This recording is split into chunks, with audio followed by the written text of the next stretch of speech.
Bonjour, bonsoir. Mon nom est Ewal Norman Youth.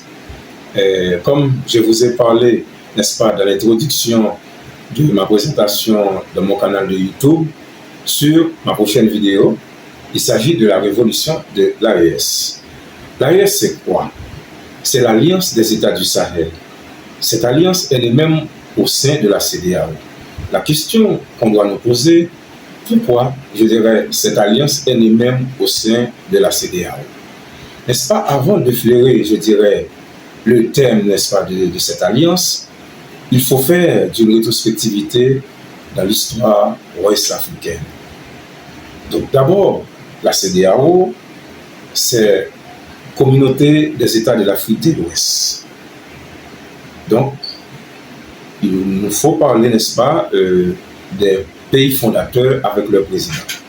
Il s'agit du Bénin avec le général Mathieu Kérékou, le Burkina Faso avec Aboubakar et Sangoulé Lamissana, il y a le Cap-Vert avec Aristide Pereira, il y a, n'est-ce pas, la Côte d'Ivoire avec Houphouët-Boigny, la Gambie avec Douada Jarara, le Ghana avec Ignatius Hutu Achiampong, il y a la Guinée-Conakry avec Ahmed Sékou Touré, le Libéria avec William Tolbert. Donc il y a le Mali avec, je dirais, le général Moussa Traoré, le Niger avec le général Séni Kountché, il y a le Nigeria avec le général Yakubu, n'est-ce pas, Gowon.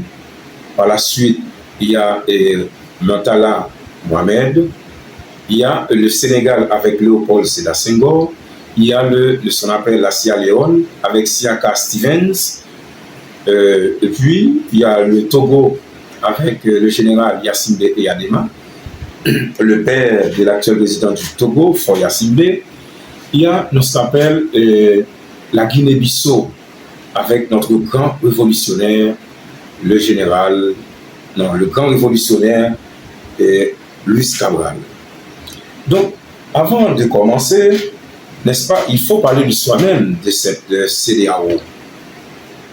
Je crois que la CEDEAO a été créée le 28 mai 1975. Elle a pour objectif, d'abord, la création et solidarité et intégration régionale. Il y a le but, c'est former une union économique monétaire ouest-africaine,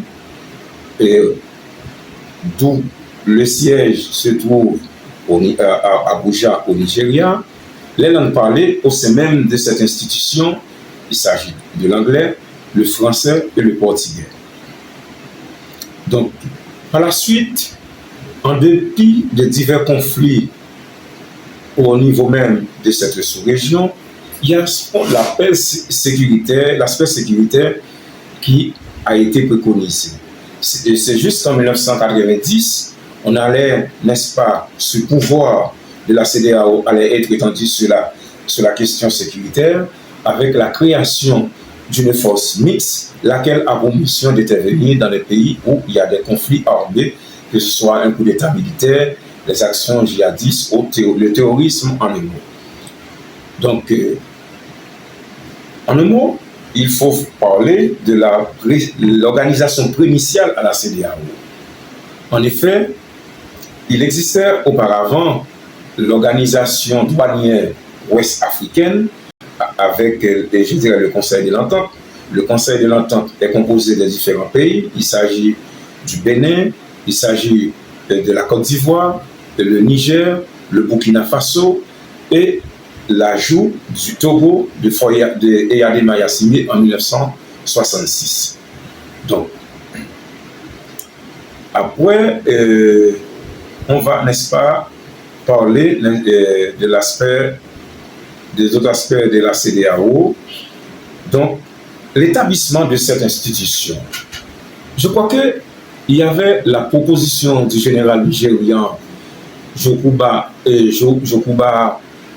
Gowon et le général Yassimbe en 1900, n'est-ce pas,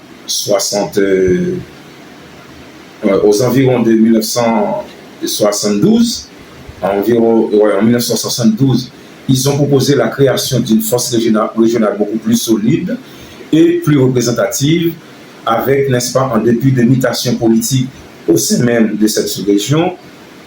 Donc, les autres chefs d'État ont adopté, je dirais, cette idée, n'est-ce pas, avec, je dirais, de satisfaction, d'où il y a un premier traité signé en 1968, n'est-ce pas, ils ont adopté, n'est-ce pas, un traité de non-agressivité envers les États, donc, et puis établi une force mixte, n'est-ce pas, pour pouvoir combattre la délinquance, je dirais, au niveau de cette région. Donc, la question qu'on doit nous poser, en un mot, avec pourquoi même cette organisation est née au sein même de cette institution. Donc, on sait que l'Afrique de l'Ouest, plus particulièrement la région du Sahel au sud du Sahara, n'est-ce pas, cette région a été confrontée par des actions djihadistes avec la question du terrorisme. Mais la question du terrorisme n'est pas, je dirais, quelque chose au hasard intervenu dans cette zone. Il y a ce qu'on appelle la géopolitique, la position géostratégique que les pays de l'OTAN, n'est-ce pas, ont besoin, je dirais, les matières premières de cette région. Ils ont créé, n'est-ce pas, des agents déstabilisateurs. Donc, c'est dans cette optique que beaucoup de pays ont commencé à avoir des divergences, n'est-ce pas, à avoir le scepticisme au niveau de cette institution qu'est la CEDEAO. Oui, en dépit des efforts consentis par certains États de la CEDEAO, l'hégémonie française était trop forte au sein même de cette région.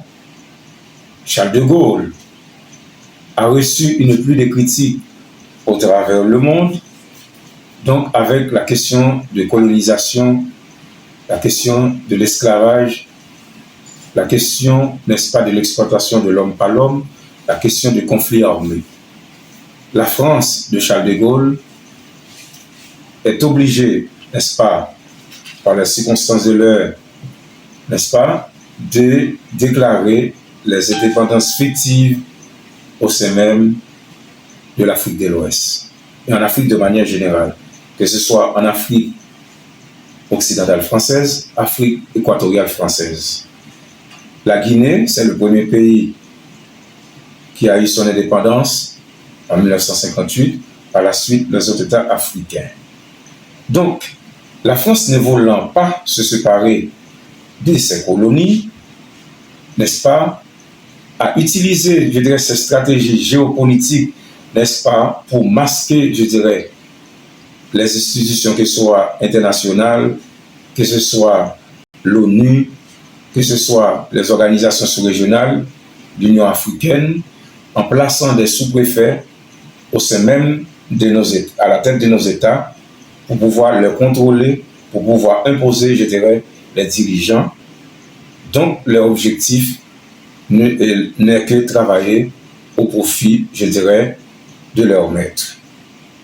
Donc, cette bouille politique allait créer, n'est-ce pas, d'ambivalence au sein même de la sous-région. Par la suite, il y a certains pays, quand il y a des coups d'État militaires qui n'est pas en faveur de la France, on a effleuré les terres de démocratie. Quand ça en faveur de la France, il y a situation de poids de mesure. Quand ça en faveur de la France, je dirais, les dirigeants français allaient doubler d'autres dirigeants politiques n'est-ce pas, pour les appuyer, en critiquant d'autres, etc. C'est le cas du Tchad. Et puis, le Tchad, il y a ce qu'on appelle, on prend acte, je dirais, de l'avènement de tels dirigeants au pouvoir, et d'autres endroits, on a condamné les coups d'État, etc. On a l'intention d'intervenir militairement, c'est le cas de Niger, etc. Donc, après, il y a eu tant de coups d'État au sein même de cette sous-région, c'est ce qui allait donner naissance à l'AES, l'Association des États du Sahel. qui, comme je l'avais dit avant, est composé de 3 pays, le Mali, le Burkina Faso et le Niger. Donc, je vais vous parler dans une prochaine vidéo de chacun de ces pays, à savoir le Mali, premièrement, après le Burkina Faso et le Niger. Et après, on va faire une conclusion générale et pourquoi, je dirais, cette fissure au sein même de cette institution. Merci beaucoup. Ça fait plaisir, n'est-ce pas, de vous partager un peu des connaissances de la géopolitique africaine. C'est toujours un immense plaisir. À la prochaine.